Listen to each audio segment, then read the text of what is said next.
Of all the financial titans and philanthropists of the 20th century, none are more complex or mysterious than George Soros. Like Carnegie, J.P. Morgan, and the Rockefellers, he amassed billions through ruthless business decisions, only to turn around and give away most of his fortune to advance his own personal philosophy. He can move world financial markets simply by voicing an opinion, or destabilize a government by buying and selling its currency. He also pledged more aid last year to help people in Russia than the U.S. government did. But now George Soros is worried. He thinks the global economy is coming apart at the seams and that the world needs to be protected from people like George Soros. We may now think that everything is fine, but the fact is that the system is broke and it needs fixing. What you're doing is asking some form of regulation to protect the world against you. Well, I am a player, and I think all players should be regulated. There have to be rules of the game. Take 81,000 to buy. Buy 48,000. Buy him 69,000 YUM. Right now, his Quantum Group hedge fund moves $14 billion of rich investors' money around the world every day, looking for profits and answering to no one. Soros makes huge bets on whole countries and economies. Last year, when he saw cracks in the Asia boom, he began selling the currency in Thailand. Traders in Hong Kong followed suit, triggering a financial crisis that plunged much of Asia into a depression. In the last 2 years, you've been blamed for financial collapse of Thailand, Malaysia, Indonesia, Japan, and Russia. All of the above. All of the above. Yeah. Are you that powerful?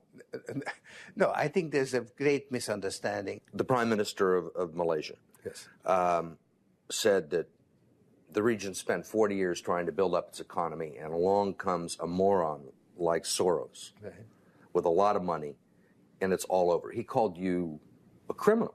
It's easier for him to blame an outside force than to admit that they were mismanaging their economy and their currency. The French finance minister talked about hanging speculators from lampposts. Soros says the Asian currencies would have collapsed even if he hadn't been in the market. They were overvalued. He says people tend to follow his lead because he's been so successful. I think that I've been blamed for everything. I am basically there to make money. I cannot and do not look at the social consequences of what I do. This man is a carnivore of the first order. Jim Grant is the editor of Grant's Interest Rate Observer and one of Wall Street's most respected analysts. He never tires of watching Soros, in part because of the huge bets he's willing to place on his hunches. He has always amazed the people he's worked with at his audacity and his willingness to back up his commitments with enormous sums of money. It causes the blood to drain from ordinary mortals' faces. Like risking $2 billion in Russia. When the Russian market began falling apart in August, Soros was the country's single largest investor. He called the U.S. Treasury and asked Uncle Sam for $7 billion to prop up the ruble. When U.S. officials failed to intervene, Soros wrote a letter to the Financial Times of London saying he thought the Russian currency should be devalued by as much as 25%. A few words from Soros were enough to cause panic selling that fueled the crash. What's it like to have a statement that you make have such serious, grievous consequences? I mean, you can, it looks to me like in a number of situations you can take a position against a currency or make a statement, and the whole country falls apart. Well, it's a tremendous sense of responsibility, actually. And it's also a humbling experience because I am actually trying to do the right thing, and sometimes what I do has an unintended negative consequence, as it did in Russia. For both the Russian middle class and for Soros, who lost his $2 billion. Whatever his motivations, no one can accuse him of greed. He's backed away from the day-to-day operation of his businesses and is giving away his billions now with the same determination that he made them in places like Haiti, a country that has less money in the bank than he does. Last month, he brought the First Lady with him for a look at some of the projects his foundation is funding. This is Mr. George Soros, and he's going to be helping the hospital. This year, Soros plans to give away almost $500 million around the world. In Bosnia, when the water supply to Sarajevo was cut off at the height of the siege, it was Soros who wrote a check to jury-rig a pipeline through an abandoned highway tunnel. $5 million up front can be more valuable than $50 million a year or two later. Ambassador Richard Holbrooke brokered the peace in Bosnia. At one point, after the Dayton peace agreements in Bosnia in 1995, for a considerable period of time, George had given more money to implement the peace agreements than the U.S. government had. He just could move that fast. In Russia, he pledged $100 million to help scientists who might otherwise have sold their expertise to bidders like Iran or Iraq. In Eastern Europe, he's educated a new generation. And in Ukraine, he spent millions retraining the old Soviet military. At the center of George Soros, there's an inherent contradiction. Which is? Which is, on one hand, you're the capitalist who does not care about the social consequences of his act, and on the other hand, you are a philanthropist who cares only about social consequences. How do you resolve the two? Recognizing that as a competitor, I've got to compete to win. As a human being, I am concerned about the society in which I live. Which George Soros am I talking to now? The amoral George Soros or the moral George Soros? It's one person. It's one person who at one time engages in amoral activities and at the rest of the time tries to be moral. To understand the complexities and contradictions in his personality, you have to go back to the very beginning, to Budapest, where George Soros was born 68 years ago to parents who were wealthy, well-educated, and Jewish. When the Nazis occupied Budapest in 1944, George Soros' father was a successful lawyer. He lived on an island in the Danube and liked to commute to work in a rowboat.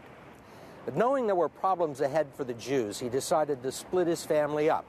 He bought them forged papers, and he bribed a government official to take 14-year-old George Soros in and swear that he was his Christian godson. But survival carried a heavy price tag.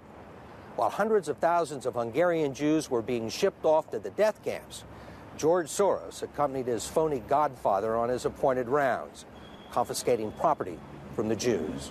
These are pictures from 1944 of what happened to George Soros' friends and neighbors. You're a Hungarian Jew who escaped the Holocaust by posing as a Christian. Right.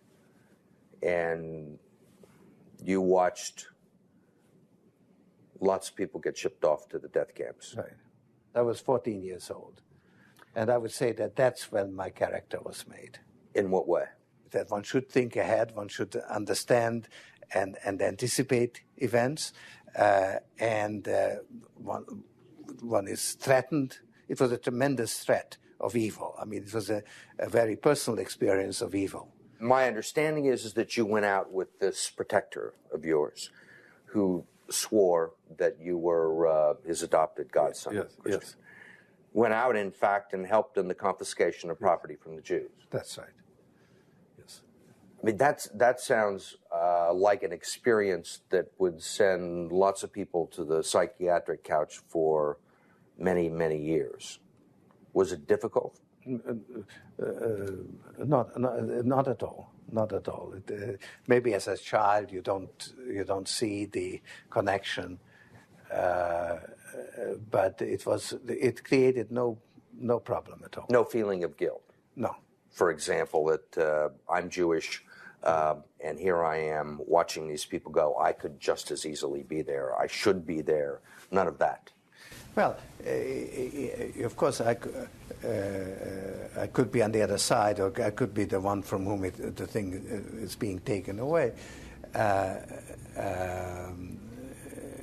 But there was no sense that I shouldn't be there, because that was, well, actually, funny way, it's just like in markets, that if I weren't there, of course I wasn't doing it, but somebody else would be taking it away anyhow. In other words, whether I was there or not, I was only a spectator, the property was being taken away. So I had no role in taking away that property. So I had no sense of guilt. Are you religious? No. Do you believe in God?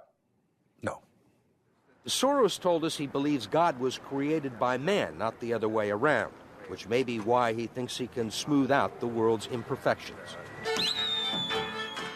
When we went with him to Ukraine, he was treated like a visiting head of state and was received by the president.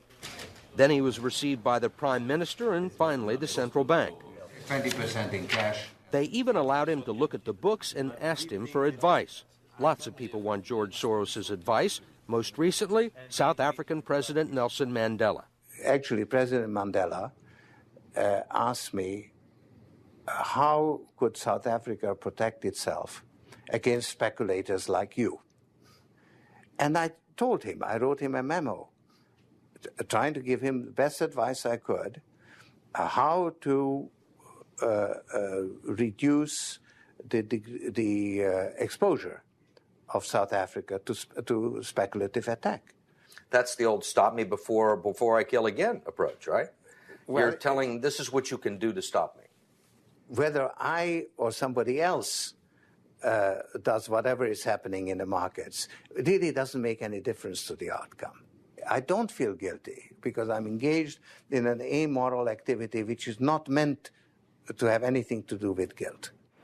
Part of the reason he is so rich is that the Soros hedge funds operate offshore in the Netherlands Antilles to avoid scrutiny by the Securities and Exchange Commission. So even while Soros tells Congress and the Treasury that hedge funds must be regulated to stop the global crisis, he's avoiding the rules. Why is it that Americans can't invest in the quantum fund? It's an offshore fund. Why is that? Because the fund is not registered with the Securities and Exchange Commission.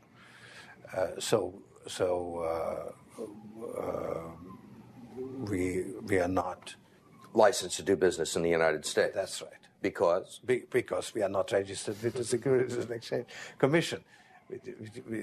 Because we find it more convenient to operate without it. So in some ways it's to escape regulation. Yeah, that's right. But you've been sitting here talking about the need for regulation. Yes, and whatever regulations are imposed, we will obey. We already conform to everything. If the beneficiaries of Soros's billions do not understand the intricacies of SEC rules and offshore hedge funds, they do understand what he's done for them. The president of Haiti is reading his new book, The Crisis of Global Capitalism, and so is President Clinton. Will all the attention spoil George Soros? George Soros, in a way, is Donald Trump without the humility. One of your money manager told us that George really does think he's a god. I mean, if you think that you're God and you go into financial markets, you're bound to come out broke. So the fact that I'm not broke shows that I don't believe that I'm God.